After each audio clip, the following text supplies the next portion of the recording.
فدي يوم من الايام الله عز وجل اوحى واحد من الانبياء، قال له روح لفلان، قل له هذا هو ومرته يصلون ويدعون ويقرون ذكر وكذا، انا اريد افتحها عليهم سنه رزق، سنه، وورا السنه ابتليهم بفقر، فهم مخيرين، ابتليهم سنه فقر وبعدين سنه رزق.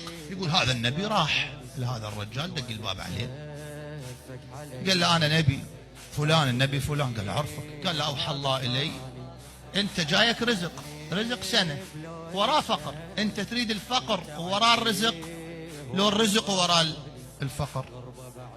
صفان قال له خل اشوف مرتي، ظهر هوش ما راح عنده هذا، رجع لمرته قال لها ام فلان السالفه هيك، الله يقول نعطيكم سنه وورا سنه نقتر عليكم، ناخذها منكم استحقاقكم سنه. اول مره يفقرنا وبعدين تجي سنه لو، قالت له ابو فلان هسه دخل يغنينا وخلنا نرتاح لنا سنه، والسنه الجايه شنو؟ الله كريم هسه لاحقين على هذا. طلع للنبي قال له لا خلي يعطينا هسه الغناء.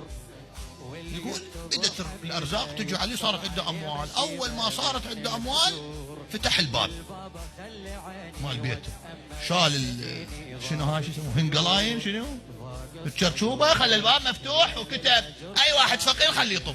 شوف لغايه اخذ له كم يوم، فتح الباب الثاني لورا، قال هذا هم شيء لو الهنقلاين، انت تطب منا الناس تحصل وتطب منا تحصل، منين ما ملتي طرفتي. يقول قامت الناس تلزم سرعة علي، الفقير ياكل والمديون يطي والايتام كافلهم، وصارت عنده فد سمعة كلش كبيرة بالغناء وهو يساعد وكذا، واموال طائلة صارت عنده. خلصت السنة اشو ما صار فقير، محاسبينها يوم يومين شهر، شو الخير زايد.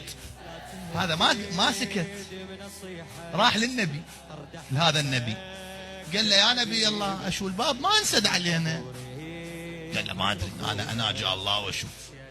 راح هذا النبي يناجي الله، قال له ربي هذا عبدك هيك يقول، قال يا نبي فلان ما هذا باكرم مني،